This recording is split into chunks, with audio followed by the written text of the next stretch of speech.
Nobody has life sorted out. There is no certain path in life, there is no step-by-step process or a framework that you can follow or you can find somewhere on the internet that you're going to follow it and it will guarantee your success at the end. Generally, there are good and bad practices, but that's all they are, practices. You will have to create your own path and figure out life for yourself. So we have this end goal in mind that we're trying to reach, and we have no idea to get there. So what we do is that we go on internet and we type best ways to make money or best ways to find success in life, whatever.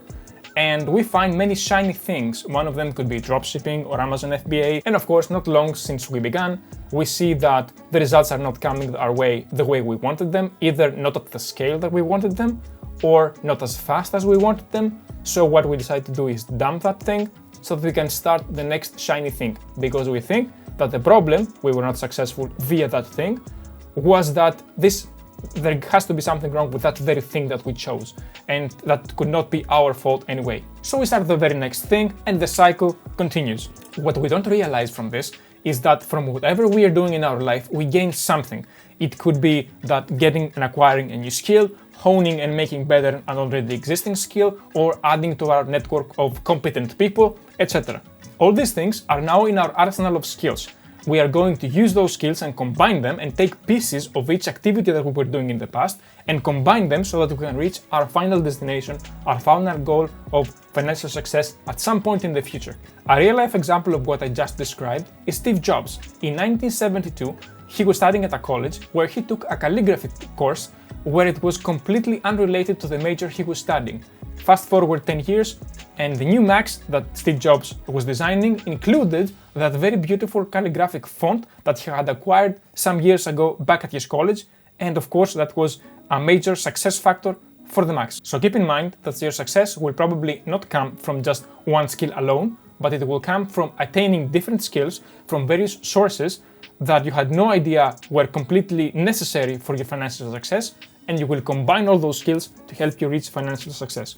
Also, keep in mind, and I keep reminding this to myself, that there are chances that the thing you chose in the first place to do, it could be the right thing, but you just have not put in the effort and the time it needs. Some things take longer than you think. Lesson number 2. Everyone overestimates the value of talent and they underestimate the importance of hard work. Think of Michael Jordan and how much actual practice he had to put in despite his obvious talent for basketball. Also, keep in mind that in order for you to become successful, you don't have to become the best in the world.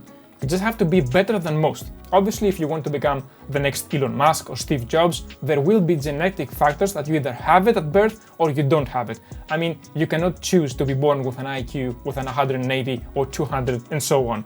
But for the rest of us, normal human beings, being better than most, having a little bit of talent plus the extra work will get us to our desired outcome. Lesson number 3. Not making a decision is also a decision. You pay a price for inaction. Perhaps not now, but for sure in the future. Remember that a poor decision made early, it's much better than a better decision made too late in time. You will never have full information for you to make the perfect decision. Keep this in mind, because back in the days before I realized this lesson, I was trying to gather all the information that I could, and refine the information, the data that I have, in order for me to take a decision. What this was ending up doing to me was that I was falling constantly into analysis paralysis. And as Alex Hermosi says, making a decision doesn't take time, it takes information. So what you should do, and I should do, is identify from the very beginning which pieces of information are crucial in order for you to make the decision. And then gather only those pieces of information and move along. Even if you have partially correct data, but you make the decision in time, this decision will be much better than you not making the decision at all. Because remember, not making a decision is also a decision. You have chosen not to act. Lesson number 4. One of the things that helped me the most in my life, and it will be especially useful for people with analytical type personalities like myself, is that strategizing and making plans and taking action are something completely different. And although strategizing and planning are vastly important, they are not real substitute for taking action. In the long run, of course, you should have systems and you should have frameworks and step-by-step processes and refine those processes in order for you to be able to stay consistent, because if you have systems, you will be able, with the minimal effort, minimal time and minimal resources, whether that's money and so on, you can maximize your outputs.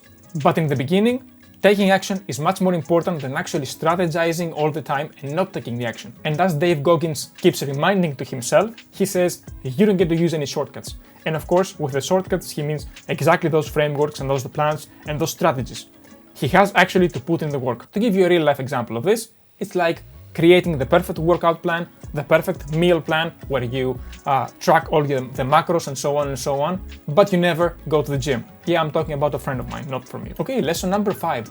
This lesson is actually from Robert Kiyosaki, who says, don't say I cannot afford it, say how I can afford it. That same way of thinking can be extended to other ways of thinking. For example, don't say I cannot do this, say how can I do this?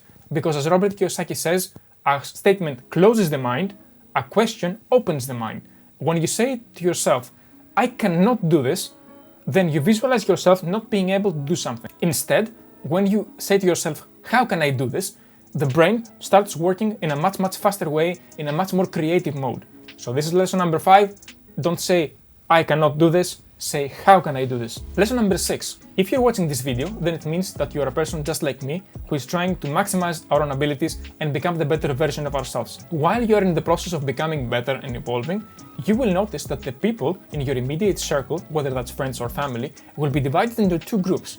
There will be group number 1, which is going to be by the people who say, oh man, you inspired me. I had no idea that even that you achieved was possible.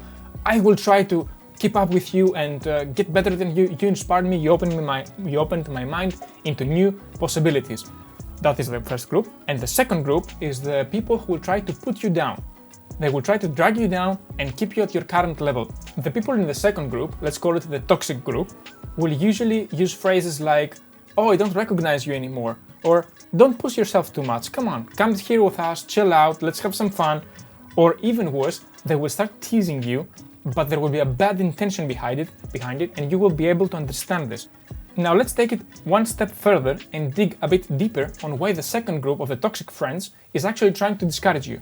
Because at the very moment that you are starting to evolve, they become uncomfortable, and they become uncomfortable because you are setting a standard higher and you are saying, I am going to reach this, or I have already reached that step, I'm going to reach to the next step, and you're making them insecure that they will not be able to keep up with you. Because the moment you start to become better and to evolve, you set a standard at a higher level, and subconsciously they compare their current level to that new level that you set, and they know very well that they are failing to reach. And they have 2 options. The first option is to try harder, to become better, and to also evolve alongside you. And if they did, they would be in the other group, we said, with the good friends, which are inspired by you. Or the second one is lower the standard by throwing mud at you. Next lesson, you don't have time to explain to everyone who disagrees with you why you disagree with them. Why is their opinion important to you anyway? Keep in mind that our resources, our time and our mental capacity are limited within a day. We have 24 hours each, and of course we have a certain amount of mental capacity that we can use until we have to go to bed, sleep, and reset for the next day. So if you're wasting those precious resources that you have, those limited resources, to sit and explain to everybody why they're wrong and to help them become better, you're not going to do any of the important things for yourself. So stop trying to fix and help people who disagree with you and who don't want to help themselves.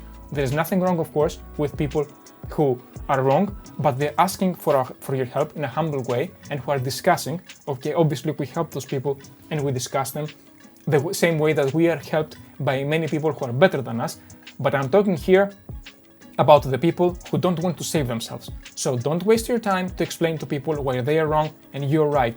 You do the thing you consider to be correctly, because at the end of the day, you will live with the consequences of your actions. Whenever I meet any person who doesn't want to save themselves, what I do is that I say, you know what, you're right, and I move on.